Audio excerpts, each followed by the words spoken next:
Part 3, the fair is here. Where we'd left off yesterday, Mighty Oak had just, he had worked so hard for him, he should really be in his dray, now fast asleep. Timmy ran back, he looked so upset. What's the matter, Timmy? He fought back tears. They're too heavy, I cannot move them. Of course, Timmy, silly me, I did not think about that. Don't you worry, my boy, you and Snub stay for the result and then get home. Yes, sir. Oh, and Timmy, yes? I'm very proud of you, and do thank Snubs for me. Where is he? Here he is, said a wood pigeon. The little squirrel was curled up, fast asleep, in Mighty Oak's branches. You won't forget him, will you, Timmy? No, I won't, smiled Timmy. Timmy liked it that his very best friend lived in the dray right next to his. Badger, said Mighty Oak, I think you probably are one of the strongest ones here at the moment. Would you please get the sacks?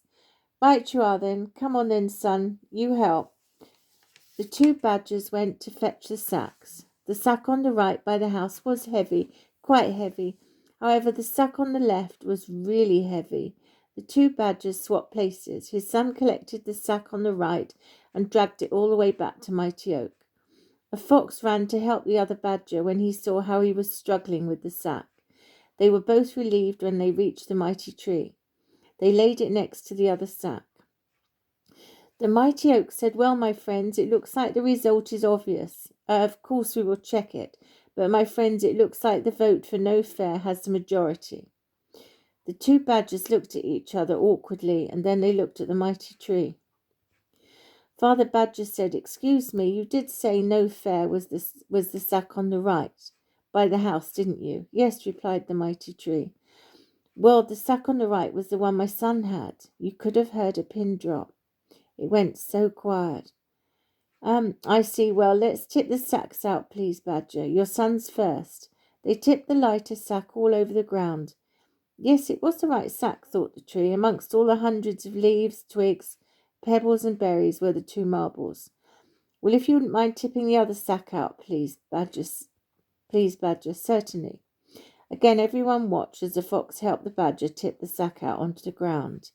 10 huge, great big stones, nearly the size of paving slabs, fell with a thud, plus 2 leaves floated out, and after Fox shook the sack, 1 berry from a mountain ash and 1 daisy fell to the ground. So there were only 14 actual votes for the fair to stay after all. Once again it was quiet. No one knew what to say. Mighty Oak saw Ron and Rose bidding farewell to Mr. Perkins, so they had to hurry. Well, my friends, it looks like the vote for the fair to go wins. He looked down. There was a commotion going on between some rats. What's the matter? Said Mighty Oak. It's not fair, said Simon the rat. Rory said if we put those huge stones in, you would see how important it was for the fair to stay. I hurt my toe. Look. He promptly sat down and held up a bandaged, bloodied toe on his right foot. Simon was very upset. Yes, said Jake, another rat. It's not fair. In Blackpool they have a fair-type place. It's there all the time. It was even in the paper.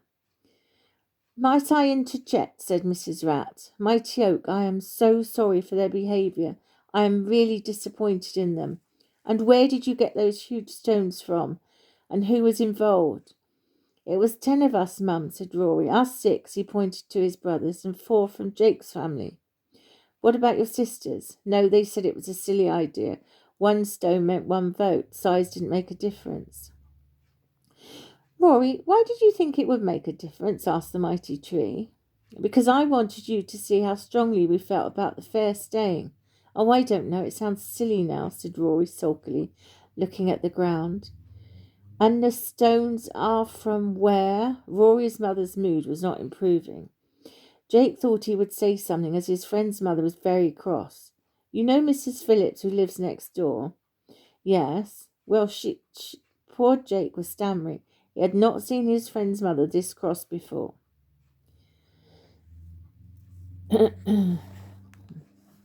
She's just had a rockery in her garden. Yes, said Rory, and she's horrible. She puts down rat poison. Even Ron and Rose don't like her. That's quite enough. Mighty Oak, I can only say I'm so sorry. Mighty Oak said, listen, everyone, it's very late. Our families are coming home now, so you'd better all be off, my friends. We can meet again tomorrow afternoon. Our family are staying with Auntie Irene for a few days, so we will carry on tomorrow afternoon, after 3:30. Thank you, everyone. Animals, insects, reptiles, birds, all scattered everywhere, off to their homes. Mrs. Rat, may I talk to you, please? Children, if you just wait, please. The rat children were not happy. They were sore, covered in scratches and aching from carrying those stupid stones. Poor Potty had come off the worst. He was scratched to pieces. He was the one who had the job of getting the stones through the hedge, and the branches would flick back and scratch him. Mrs. Rat, don't be hard on them. They did not cheat. There was 10 stones for 10 votes. I did think the vote would not be popular with everyone. I should just all go home and rest for now. Children, you must put the stones back tomorrow. She tried to poison us, Rory said, answering back. Right, I have had just about enough of you all today. I am so sorry, Mighty Oak. Come along, children. Mighty Oak said, goodbye, see you tomorrow. Oh, one more thing, Jake. Yes, he replied, looking straight at the ground. Where did you hear about this fair in Blackpool? Oh, Jake was relieved. You know Norma, the feral pigeon? She was telling me her cousin lives there. Thank you, young man. The mighty tree was starting to have an idea, a very good idea indeed. It was quite a wet start to this May Sunday, which was lucky for the young rats. At least they could replace that horrible woman's stones without being bothered by her. None of the rats were in a very good mood this Sunday. Potty, Jake's brother, was very cross because they were not allowed out the night before. Rory's mum told their mother what happened. All they could think of was all the food they missed out on, and it didn't help seeing the foxes returning to their dens with loads of food.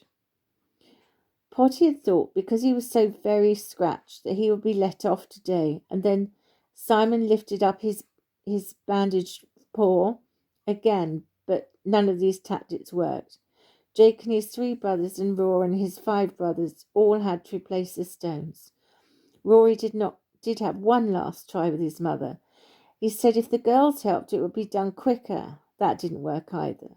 All their sisters had agreed it was a silly idea in the first place, as it was Rory's idea. And they were all talking, as it was Rory's idea. As they were all talking to the mighty trees, as they were all walking to the mighty tree's garden, no one spoke to him. It's not fair, thought Rory. They all agreed with me yesterday. The rats and Timmy all arrived at the mighty oak at the same time. Good morning, Timmy, said the rats happily. They did not answer. He thought that they had not heard him. Good morning, mighty oak. Good morning, Timmy. What are you doing here this morning? Well, I thought I would clear the things away from the sacks. Timmy, thank you. You good boy. The rats had already decided that Rory would have the hardest job of getting the stones through the hedge, so he made his way to the left of the garden. Meanwhile, Timmy had started clearing up. He had just put the 2 marbles in the cat flap, and as he was coming out of the kitchen, he saw Rory on his right walking towards the hedge. Poor Rory looked miserable. And then, looking towards Mighty Oak, the other rats were pushing one large stone. Do you want me to help you all, Rory? No, snapped Rory.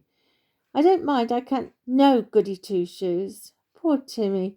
His little mouth quivered. He had great tears forming. Jake had seen this and ran up to Rory. Timmy did not deserve that. I know, you're right. As soon as I said it, I was sorry.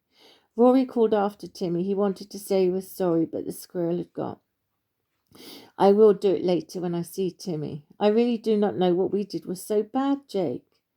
I know. Mum said we will understand we're older. I hate it when adults say that. Me too, said the others, who had now reached the hedge. They all laughed. Let's get this over with then. I do have the worst job, said Rory.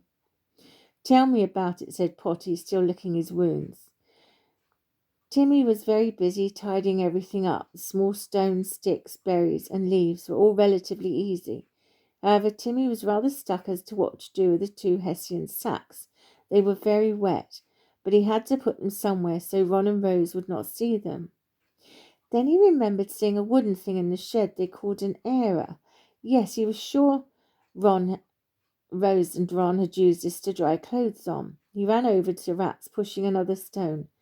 Jake, could you help me, please, just for a minute? Sure, you fellas can spare me for a minute, can't you? Yes, go on, they said in unison. What's the matter, Timmy?